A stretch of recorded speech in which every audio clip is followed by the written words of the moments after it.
Hiya, my name's Charlie and welcome to my channel. I just wanted to say a quick thank you to all of my new subscribers and thank you to Katie from Books and Things for the shout out, because I'm sure that is why most of you newbies have come along. So yeah, that's super generous of her. She shouted me out in her recent video, which I will link below because there were loads of other lovely channels that I found from that video. So yeah. So thank you so much, Katie. I'm going to launch right in. This is going to be like a little new series I think I'm going to do of basically, because lots of people have been asking for like a bookshelf tour, but I've got quite a lot of books to get through and I will make time and maybe do that in the future. But what I was thinking was instead I will show you my priority reads. So this will be, and I'll break it down into genres. So this week I'm doing non-fiction because my lovely friend Julie from Hungry Book Club is actually doing a non-fiction read along this week. And also, I know in November there's always a readathon, so hopefully maybe you guys can get some ideas of ones I'm interested in. So yeah, I'm just going to dive right into the non-fiction books that I'm excited for and that are like my priority. So the first one is actually one I'm currently reading, and I have been reading for a little while. This is Papillion by Henri Charierre, and he's a French. This is translated from the French, and it's the story of Henri Charierre, who was also known as Papillion, which translated means butterfly, which obviously that's why there was butterfly. And he was sent to prison for murdering somebody, and it's basically his time on the penal colony, and he makes numerous different attempts. I think there's like 9 different escape attempts, and from where he's been imprisoned, and it's just like basically his spirit and how he never gives up. I know this is the book that one of the books that inspires Boy Swallows Universe, because I'm trying to work my way through Trent Zoltan's recommendations of the ones that he said inspired them. I'll link that. He talks about them in the Waterstones. There's a video he did for Waterstones where he talks about all his bookish inspirations for that. So I'll put that in the description in case you're interested. But yeah, this is one. So yeah, I'm actually reading it. It's quite hard, and it's quite some of it is a little bit dry because obviously it's real life. So it's not like super fast paced, but I am really enjoying it, if that's the right word. But yeah, it's just not like a speedy read, and I do want to try and finish this soon. So yeah, that is definitely one of my priority reads. The next one is Bluets by Maggie. This is kind of an experimental piece of literature because it combines like a unique form of writing, because it's sort of prose poetry, somewhat it's described as, and or like a lyrical essay. So yeah, it's kind of a mixture of the both, and basically it's her talking about the love, or her experiences with the colour blue. So yeah, as flicking through it, it's just, you can see how it's sort of broken down into sort of shorter paragraphs and stuff. So yeah, it will be interesting, and I know that I was reminded to read this when I saw Jacqueline from 6 Minutes to Me talk about Maggie recently. I'll link her channel down below. Yeah.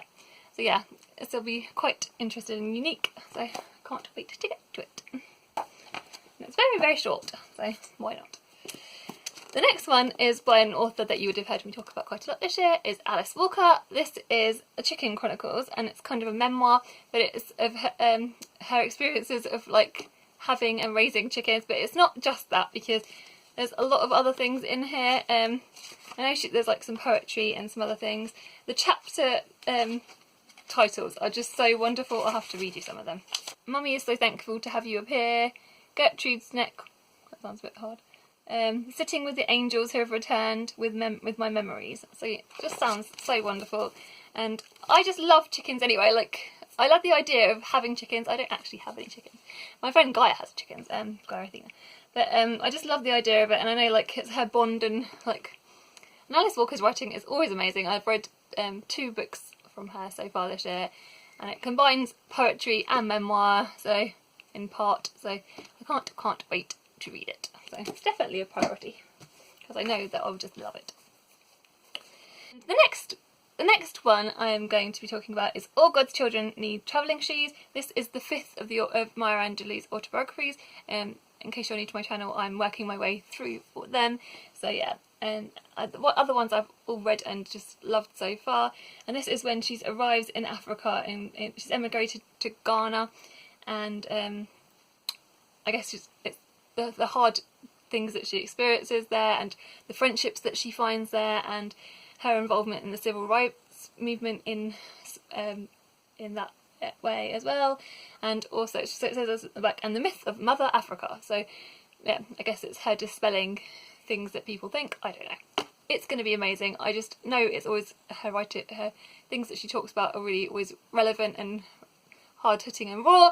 But yeah, definitely one I can't wait to read, and it's definitely a priority. The next book is Wilding by Isabella.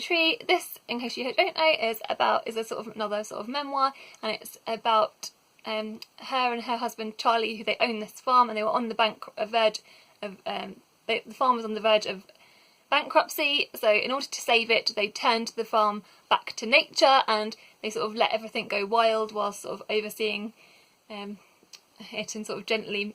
And it's basically, they sort of created this like new project called the NEP project, I believe, and it's sort of how they've sort of revolutionised this new idea of farming, and sort of modernising new ways of farming.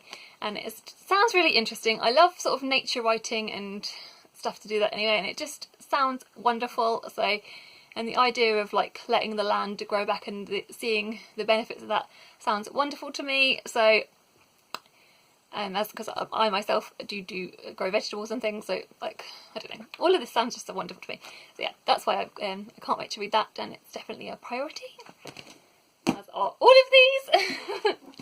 And the last but not least is one that you probably will all have heard of, but it's called Becoming by Michelle Obama.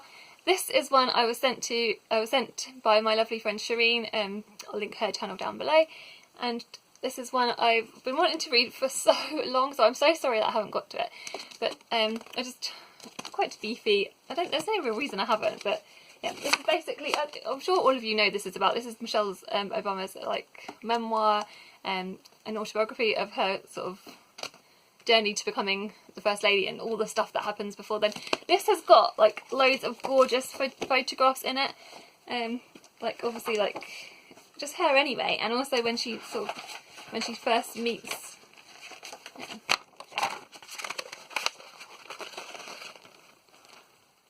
you see when she first meets the president. It's so amazing when she first meets Barack. So gorgeous. I think what I'm going to do with this one is I think I'm going to listen to the audiobook and read it alongside, so then I'll get the benefit of the pictures and the book and the text. So, sorry, I'll keep it. But yeah, I so can't wait to get to it, and loads of people have just praised this and just said how wonderful her writing is, and just hearing her story. So yeah, definitely another priority. Let me know in the comments below what are your non-fiction priorities, which non-fiction books that you can't wait to get to. Let me know if there's ones on my list that you think I should bump up the list, and which ones I should like try and get to quicker. And if you're new to my channel, I post videos on Wednesdays and Sundays, so if you are new,